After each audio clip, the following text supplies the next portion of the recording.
A experiência da subjetividade. Nem sempre e nem todos os grupos sociais sentem e pensam a sua existência da mesma maneira. Se observarmos com cuidado as construções do período feudal e mesmo no início do Renascimento, verificamos que a vida privada não tinha o lugar de importância que tem hoje. Os quartos não eram um espaço reservado das construções. Para chegar a uma sala de música, atravessavam-se aposentos de dormir. Hoje, nossas construções separam a área privada, quartos, banheiros, da área social, sala e lavabo. O romance e o drama surgem no século XVIII e vão valorizando a experiência pessoal. Surgem as biografias. Esse movimento está fundamentado nas necessidades e no desenvolvimento das formas de produção capitalistas, que se desenvolvem ocupando o lugar das formas medievais. Os humanos passam a ser tomados cada vez mais como indivíduos isolados e livres. O capitalismo impôs a forma de pensar cada humano como consumidor e produtor individual, livre para vender sua força de trabalho. Passam a ser vistos como sujeitos ativos, capazes de escolher a trajetória de sua vida, de construir uma identidade para si e de viver, pensar e sentir sua experiência como subjetividade individualizada. Hoje, isso tudo pode nos parecer óbvio, pois nos sentimos e pensamos assim: somos um e não nos confundimos com ninguém. Sabemos de nossas vidas e sabemos muito bem quem somos, um sujeito único. Mas estamos aqui afirmando, acompanhados pelos estudos de Figueiredo, 2007-2008, que nem sempre foi assim, e mais ainda que hoje em algum lugar do planeta alguém pode não se sentir assim.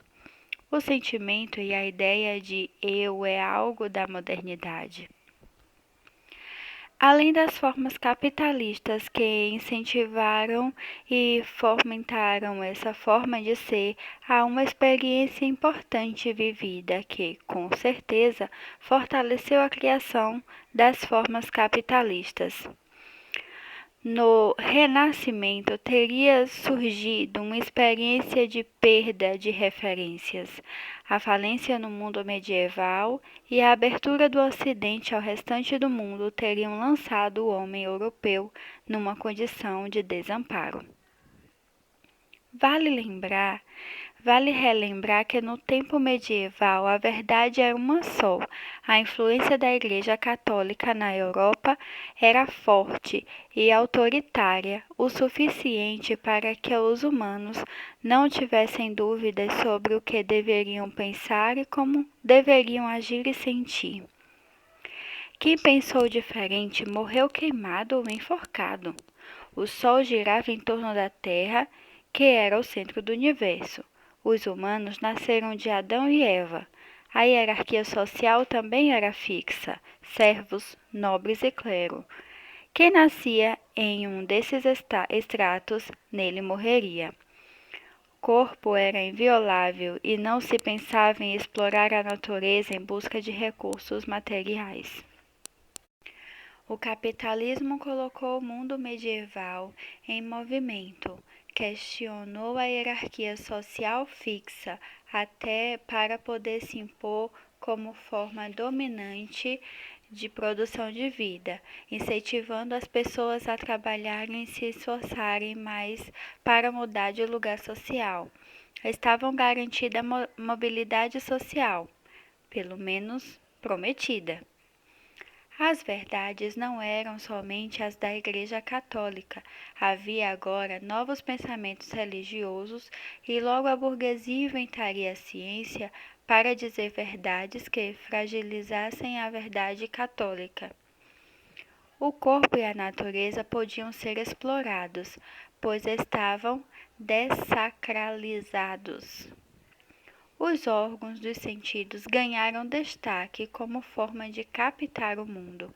A produção se diversificou e muitas coisas começaram a surgir como mercadorias, lugares sociais, verdades. Tudo se multiplicou e o homem passou a ter de escolher. Nesse processo, a ideia e a vivência de uma vida interior ou vida psíquica foram se fortalecendo. Todo movimento de duvidar traz a evidência de que, ao menos enquanto um ser que pensa e duvida, eu existo. Esta é minha única certeza. Eu ainda não sei se os outros existem e mesmo se meu próprio corpo existe. A evidência primeira é a de um eu, e ele será a partir de agora o fundamento de todo conhecimento. Vocês devem estar reconhecendo, não? Aí estavam as ideias de Descartes, que pode ter se tomado como inaugurador da modernidade. Penso, logo existo. Mas vejam, que interessante. Nas ideias de Descartes estão presentes a valorização da razão, racionalismo como característica da modernidade, a ideia do ser singular que tem a experiência da razão, individualismo, e a ideia de que a representação do mundo é algo interno ao indivíduo, experiência subjetiva. Tudo ia bem, mas essa experiência subjetiva entra em crise. O sujeito que conhece pode não conhecer tudo. O que podemos conhecer? O que consigo pensar e o que consigo ser com isso? O destino humano estava agora nas mãos dos próprios humanos. Cada um, buscando garantir sua verdade, não poderia deixar de produzir conflitos. A promessa e a crença da liberdade para pensar o que quiser também não se realizaram dessa maneira, e os humanos, sócios em conjunto social, começaram a produzir formas de pressão e controle para garantir a manutenção e a continuidade da sociedade. Essa situação social fará com que a ideia de mundo interior entre em crise. Assim, os humanos passavam a ter necessidade de construir uma ciência que estudasse e produzisse visibilidade para a experiência subjetiva. Surge assim a psicologia. A psicologia é produto das dúvidas do homem moderno. Esse humano que se valorizou enquanto indivíduo e que se constituiu como sujeito capaz de se responsabilizar e escolher seu destino. A filosofia, que até então tinha algo a dizer sobre essas experiências, e a fisiologia, que podia estudar cientificamente as sensações, da subjetividade humana, se reúnem como pensamentos para fundar no final do século XIX, a psicologia. Voltando a Wundt.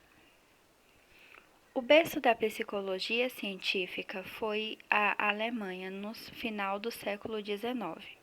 Wundt, Weber e Fichte trabalharam juntos na Universidade de Leipzig. Seguiram para a Alemanha muitos estudiosos dessa nova ciência, como o inglês Edward B. Titchener e o americano William James. Seu status de ciência é obtido à medida que se liberta da filosofia, que marcou sua história até aqui, e atrai novos estudiosos e pesquisadores, que, sobre os novos padrões de produção de conhecimento, passam a definir seu objetivo de estudo, comportamento, a vida psíquica, a consciência. delimitar seu campo de estudo, diferenciando-o de outras áreas de conhecimento, como a filosofia e a fisiologia. Formular métodos de estudo desse objeto. Formular teorias como um corpo consiste de conhecimentos na área. Essas teorias devem obedecer aos critérios básicos da metodologia científica, isto é, deve-se buscar a neutralidade do conhecimento científico. Os dados devem ser passíveis de comprovação e o conhecimento deve ser cumulativo e servir de ponto de partida para outros experimentos e pesquisas na área. Embora a psicologia científica tenha nascido na Alemanha, é nos Estados Unidos que ela encontra campo para um rápido crescimento, resultado do grande avanço econômico que colocou este país na vanguarda do sistema capitalista. Nos Estados Unidos, surgem as primeiras abordagens ou escolas de psicologia, as quais deram origem às inúmeras teorias que existem atualmente. Essas abordagens são o funcionalismo, de William James, 1842-1910. O estruturalismo, de Edward Titchener, 1867-1927. E o associacionismo, de Edward L. Thorndike, 1874-1949. O funcionalismo. O funcionalismo é considerado a primeira sistematização genuinamente americana de conhecimentos em psicologia. Uma sociedade que exigia o pragmatismo para seu desenvolvimento econômico acaba por exigir dos cientistas americanos o mesmo espírito. Desse modo, para a escola funcionalista de Double James, importa responder: o que fazem os homens e por que o fazem? Para responder a isso, James elegeu a consciência como centro de suas preocupações e buscou a compreensão de seu funcionamento, na medida em que o homem usa a consciência para adaptar-se ao meio. O estruturalismo. O estruturalismo está preocupado com a compreensão do mesmo fenômeno que o funcionalismo, a consciência. Mas, diferente de Double James, Titchener estudou seus aspectos estruturais, isto é, os estados elementares da consciência como estruturas do sistema nervoso central. Essa escola foi inaugurada por Wundt, mas foi Titchener, seu seguidor, quem usou o termo estruturalismo pela primeira vez, no sentido de diferenciá-la do funcionalismo. O método de observação de Titchener, assim como o de Wundt, é o introspectivismo, e os conhecimentos psicológicos produzidos são eminentemente experimentais, isto é, produzidos a partir do laboratório. O associacionismo. O principal representante do associacionismo é Edward L. Thorndike, importante por ter sido o formulador de uma primeira teoria de aprendizagem na psicologia. Sua produção de conhecimentos pautava-se por uma visão de utilidades desse conhecimento, muito mais do que por questões filosóficas que perpassam a psicologia. O termo associacionismo origina-se da concepção de que a aprendizagem se dá por um processo de associação de ideias, das mais simples às mais complexas. Assim, para aprender um conteúdo complexo, a pessoa precisaria primeiro aprender as ideias mais simples, que estariam associadas àquele conteúdo. Thorndike formulou a lei do efeito, que seria de grande utilidade para a psicologia comportamentalista. De acordo com essa lei, todo o comportamento de um organismo vivo, um homem, um pombo, um rato, etc., tende a se repetir se nós recompensarmos. Efeito. O organismo assim que ele emitir o comportamento. Por outro lado, o comportamento tenderá a não acontecer se o organismo for castigado. Efeito. Após a sua ocorrência. E, pela lei do efeito, o organismo associará essas situações com outras semelhantes. Por exemplo, se ao apertarmos um dos botões dos rádios fomos premiados com música, em outras oportunidades apertaremos o mesmo botão, bem como generalizaremos essa aprendizagem para outros aparelhos, como gravadores, players digitais e etc. Método objetivo e científico. Os pioneiros da psicologia, sem dúvida, procuraram, dentro das possibilidades, atingir critérios científicos e formular teorias, mas aqui cabe um importante esclarecimento. A concepção da ciência moderna se deparou com uma grande questão, como produzir conhecimento sobre o ser humano, se o próprio cientista é também seu objetivo de estudo. Como garantir que a psicologia pudesse ser um conhecimento objetivo sobre a subjetividade? Essa questão foi resolvida com um método objetivo e empírico que levasse à sistematização cuidadosa do que se observou garantiria a possibilidade de replicação e, portanto, de verificação. Com sucessivas verificações, poderíamos chegar à verdade científica. É exatamente essa experiência que produzirá uma cisão no mundo, colocando de um lado a subjetividade, objeto da psicologia, e de outro lado a objetividade, conhecimento a partir de método científico. Hoje, nós ainda pensamos o mundo assim dividido. Quando alguém lhe diz, acho que, você pode responder, isso é sua versão, a sua impressão. Ou seja, é subjetivo. Mas, se alguém lhe mostra resultados e dados de pesquisa para provar algo, você dirá, sim, é muito objetivo. E pode ser tomado como verdade coletiva.